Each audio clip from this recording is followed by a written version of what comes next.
Ini namanya Bang Denny kan? Mana? Mana? Mana nomornya?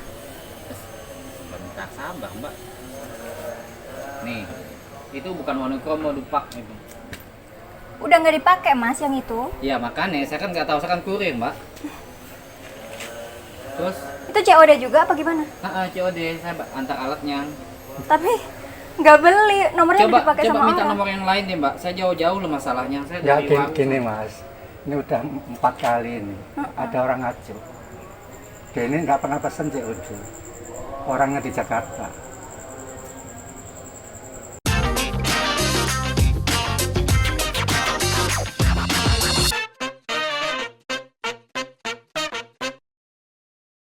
Ketika saya menuntut Telkomsel dengan nilai 1 triliun rupiah, banyak orang yang mengejek. Ada yang bilang, ujung-ujungnya duit juga. Ada juga yang sibuk komen, ternyata Denny mata duitan. Seolah-olah saya sudah dapat duitnya dan kaya raya dengan uang 1 triliun rupiah. Padahal itu hanya tuntutan dan perjuangannya juga masih sangat jauh dan banyak batu karangnya. Lah, yang dilawan perusahaan internasional. Sedangkan gua apalah, hanya kaum sudra yang sedang menuntut keadilan. Saya sangat mungkin kalah dan bisa saja dihancurkan oleh mereka supaya nggak banyak bicara. Duit mereka banyak bro, sedang gua kadang masih utang ke tetangga. Tetapi dari kasus melawan Telkomsel ini, saya hanya pengen memberikan pelajaran bahwa kita sebagai warga negara punya hak untuk menuntut secara hukum kepada siapapun. Masalah menang atau kalah itu masalah yang berbeda. Tetapi yang harus kita sadari sama-sama bahwa antara saya dan Telkomsel meski secara pendapatan jauh berbeda, tapi punya kesetaraan hak di dalam hukum yang sama.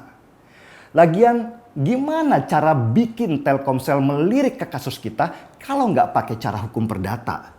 Kalau cuman ngomel di sosmed doang, percayalah, itu seperti mendorong pohon jati raksasa.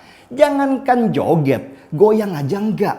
Harus ada cara yang tepat, yaitu lewat jalur hukum. Dan jalur yang paling bagus adalah hukum perdata. Ada kasus menarik di Amerika sebagai pegangan. Tahun 92 lalu, seorang nenek di Amerika sedang makan di perusahaan McDonald. Tiba-tiba kakinya ketumpahan kopi panas. Dia dirawat selama seminggu karena luka bakar. Dan si nenek yang bernama Stella Liebeck itu kemudian menuntut McDonald untuk membayar ganti rugi. Dia, seperti saya, diejek banyak orang karena dianggap mata duitan. Tetapi si nenek maju terus karena buat dia, kalau tidak dengan tuntutan, perusahaan sebesar McDonald tidak akan pernah jera.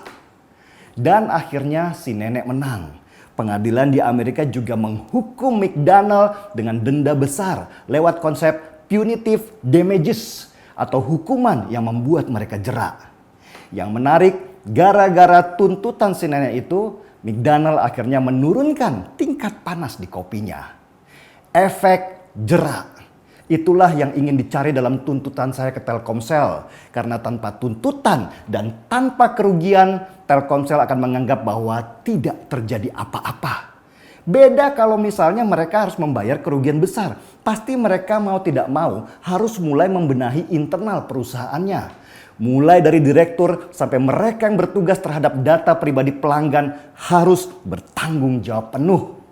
Pada perusahaan yang berorientasi pada keuntungan seperti Telkomsel, maka kerugian karena harus membayar tuntutan menjadi masalah besar. Kalau sudah harus bayar kerugian karena tuntutan, maka pemegang saham pun pasti akan goyang dan mulai bersih-bersih perusahaannya. Paham kan kenapa tuntutan besar itu diperlukan? Ini bukan sekedar uang, tetapi yang diharapkan adalah dampak besarnya. Lagian saya lucu sama beberapa orang yang berpikiran saya mata duitan karena menuntut Telkomsel. Apakah Anda tahu kerugian moral yang dihadapi oleh keluarga saya, anak-anak saya? Sini saya hadirkan sedikit videonya supaya mata kita sedikit terbuka. Paket.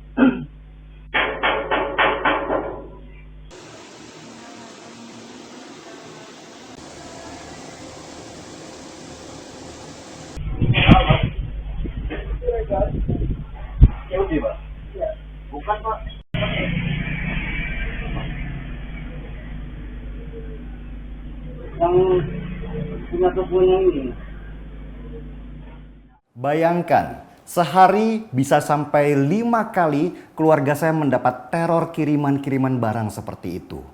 Bagaimana kalau teror karena bocornya data pribadi itu dialami anggota Densus 88 yang sedang diincar oleh teroris? Atau dialami oleh hakim yang sedang menangani kasus korupsi besar? Atau misalnya data pribadi Anda terbongkar dan diketahui oleh lawan yang berbeda pandangan dengan Anda? Silahkan pikirkan, apakah benar saya mata duitan atau sedang berjuang supaya keluarga saya bisa hidup dengan tenang. Seruput kopinya. Markisel, mari kita goyang Telkomsel. Saya Denny Siregar, kita di acara Timeline. Paling banyak itu moral ya, karena kan data diri saya itu udah seperti telanjang.